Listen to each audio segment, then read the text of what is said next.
نحمده ونصلي ونسلم على رسوله الكريم. اعوذ بالله من الشيطان الرجيم. بسم الله الرحمن الرحيم. ولن ترضى عنك اليهود ولا النصارى حتى تتبع ملتهم قل إن هدى الله هو الهدى ولئن اتبعت أهواءهم بعد الذي جاءك من العلم ما لك من الله من ولي ولا نصير. الذين آتيناهم الكتاب يتلونه حق تلاوته أولئك يؤمنون به ومن يكفر به فأولئك هم الخاسرون.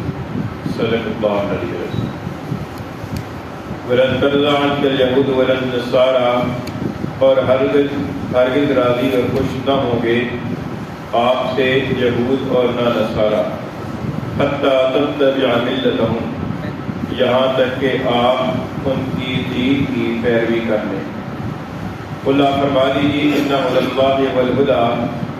بے شک اللہ کی ہدایت وہی در حقیقت ہدایت ہے. وَلَئِنِ اتَّبَعْتَ أَهْوَاءَهُمْ، اور البتہ اگر آپ پیروی کریں گے ان کی خواہشات کی، بعد الذی جاءک من العلم، اس علم کے آپ کے پاس آ جانے کے بعد، ما لک من اللہ من ولی ولا نصیر، نہیں ہوگا آپ کے لیے اللہ سے کوئی یار اور نہ کوئی مددگار. الذین آتیناہم الکتاب، جن لوگوں کو ہم نے کتاب دی ہے، یتلونہ حق تلاوتہ، جبکہ وہ اس کی تلاوت کرتے ہوں جیسا کہ اس کی تلاوت کا حق ہے. اولئک یؤمنون بہ، وہی در حقیقت اس پر ایمان لاتے ہیں. ومن یکفر بہ، اور جو انکار کرے گا اس کا، فاولئک هم الخاسرون، سو یہی لوگ ہیں خسارہ پانے والے. پچھلی آیت کریمہ میں فرمایا کہ وقال الذین لا یعلمون لولا یکلمنا اللہ وتأتینا آیہ. اس کے اندر اس بات کا بیان تھا کہ جن کے پاس علم نہیں ہے وہ یہ لوگ کہتے ہیں کہ ہمارے ساتھ اللہ تعالیٰ کلام کیوں نہیں فرماتا، یا ہمارے پاس کوئی واضح نشانی کیوں نہیں آ جاتی. اس کا جواب اسی آیت کریمہ میں ارشاد ہو گیا. یہاں پر یہ بتایا جا رہا ہے کہ یہ یہود و نصارہ ہو گئے، یہ آپ کی پر ایمان اس وجہ سے نہیں لاتے آپ کے پاس کوئی معجزات نہیں ہے، بلکہ یہ ایمان آپ کی پر اس وجہ سے نہیں لاتے کہ آپ کے ساتھ ان کو ضد اور حسد ہے. اس لیے اگر آپ کے سامنے ان کے سامنے آپ ان کی جو فرمائشی معجزات ہیں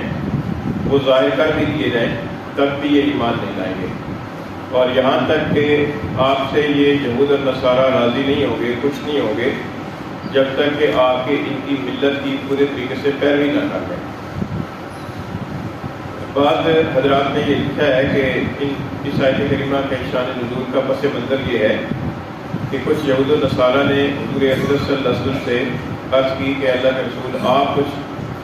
مہلت دے دیں، کچھ آپ ہماری بات مان لیں تو پھر ہم بھی آپ کی بات مان لیں. تو اللہ تعالیٰ نے ارشاد فرمایا کہ آپ سے یہ ہرگز راضی نہیں ہوگے جب تک کہ آپ ان کی پوری ان کی ملت کی پیروی نہ کریں، اس وقت تک یہ آپ سے راضی نہیں ہوں گے. یعنی یہ صرف ان کی باتیں ہیں کہ کچھ آپ ہماری مان لیں، کچھ ہم آپ کی مان لیتے ہیں. حقیقت یہ ہے کہ یہ آپ سے راضی نہیں ہوں گے جب تک کہ آپ ان کی ملت کی پیروی نہ کریں. ملت کا لفظ قرآن مجید کے اندر کئی جگہ پر استعمال ہوا ہے. ملت کہتے ہیں ایک نظریے یا ایک عقیدے کی پر متفقہ لوگوں کی جماعت ہو. جو بھی لوگ ایسے ہوں کہ جو کسی ایک عقیدے اور نظریے پر متفق ہوں ان کو ملت کہا جاتا ہے. چنانچہ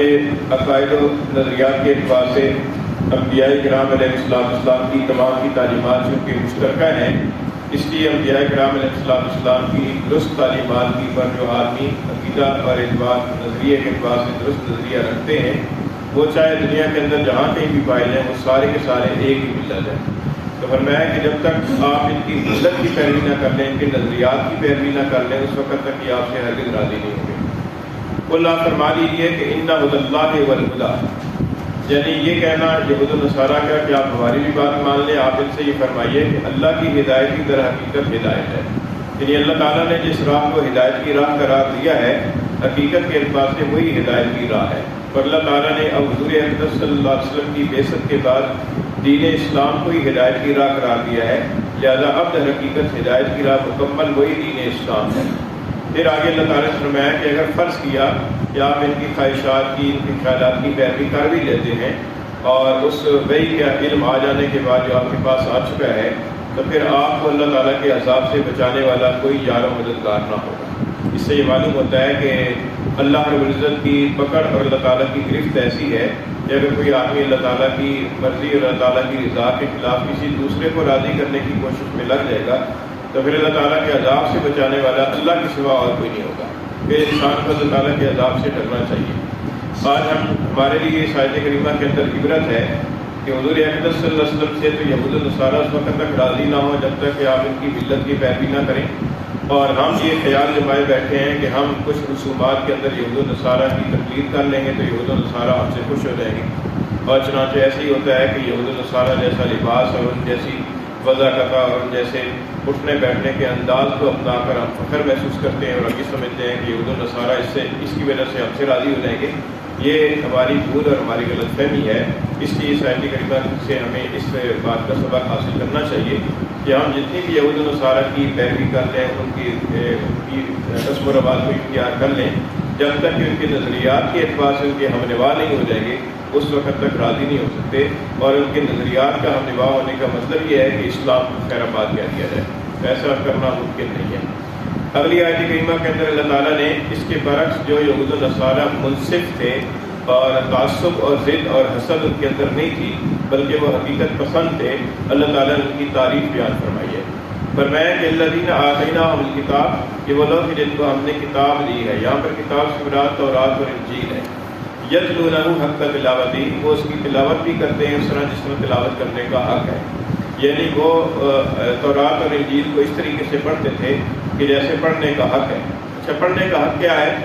یہ قرآن مجید کی تلاوت میں بھی یہ بات چلتی ہے کہ قرآن مجید کی تلاوت کرنے کا جو حق تلاوت ہے وہ کیا ہے؟ فرمایا کہ حق تلاوت یہ ہے کہ قرآن مجید کو پڑھا جائے اور اس کی نظریات کو تسلیم کیا جائے اور اس کے حلال کو حلال سمجھا جائے اور اس کے حرام کو حرام سمجھا جائے، اور جہاں پر کسی عقیدے کی بات آ جائے قرآن مجید کے اندر تو اپنا عقیدہ اس کے مطابق درست کیا جائے، اور جہاں پر کوئی عمل کی بات آ جائے تو اپنے عمل کو اس کے مطابق درست کیا جائے۔ یہ ہے حق تلاوت۔ اور تورات اور انجیل کے اندر چونکہ حضور اقدس صلی اللہ علیہ وسلم کی پر ایمان لانے کی بھی تلقین تھی اور حضور اقدس صلی اللہ علیہ وسلم کی علامات بھی ذکر تھیں، تو یہاں پر مراد یہ ہے کہ وہ لوگ کہ جن کو تورات اور انجیل کی کتاب دی گئی ہے اور وہ اس کو ایسا پڑھتے ہیں کہ جیسا کہ پڑھنے کا حق ہے، یعنی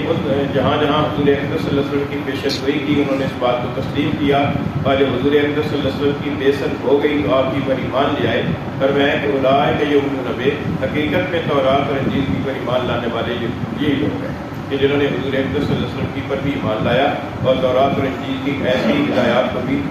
دل سے تسلیم کیا۔ اور اس کے اندر کئی حضرات کے نام دیے گئے ہیں کہ جو پہلے یہود و نصارہ تھے اور پھر حضور اقدس صلی اللہ علیہ وسلم کی پر ایمان لے آئے، جیسا کہ حضرت عبداللہ بن سلام رضی اللہ تعالیٰ۔ آگے اللہ تعالیٰ نے فرمایا کہ من یکفر بہ فاولئک هم الخاسرون، کہ جو آدمی اس کا انکار کرے گا، یعنی اس کتاب کا تورات اور انجیل کے اندر بیان کرتا حضور اقدس صلی اللہ علیہ وسلم کی علامات کا اور حضور پر ایمان لانے کے حکم کا انکار کرے گا، اور میں کہ یہی لوگ دراصل خسارہ پانے والے ہیں۔ فرمایا کہ ولن ترضى عنك اليهود، اور ہرگز راضی نہیں ہوں گے، خوش نہیں ہوں گے آپ سے یہود ولن نصارہ اور نہ نصارہ، حتی تتبع ملتهم، یہاں تک کہ آپ ان کی ملت کی یعنی ان کے دین کی پیروی کرتے ہیں۔ اللہ فرما دیجیے ان هدى اللہ، بے شک اللہ کی ہدایت، والہدیٰ، وہی در حقیقت ہدایت ہے، وَلَئِنِ اتَّبَعْتَ أَهْوَاءَهُمْ، اور اگر آپ پیروی کریں ان کی خواہشات کی، بعد الذی جاءک من العلم، اس علم کے بعد کہ جو آپ کے پاس آ چکا، ما لک من اللہ من ولی ولا نصیر، نہیں ہوگا آپ کے لیے اللہ سے بچانے والا کوئی یار اور نہ کوئی مددگار۔ الذین آتیناہم الکتاب، وہ لوگ جن کو ہم نے کتاب دی ہے، یتلونہ حق تلاوتہ، جبکہ وہ اس کی تلاوت کرتے ہیں جیسا کہ تلاوت کرنے کا حق ہے، اولئک یؤمنون بہ، یہی لوگ اس کی پر ایمان لاتے ہیں، ومن یکفر بہ، اور جو انکار کرے گا اس کا، فاولئک هم الخاسرون، سو یہی لوگ ہیں خسارہ پانے والے۔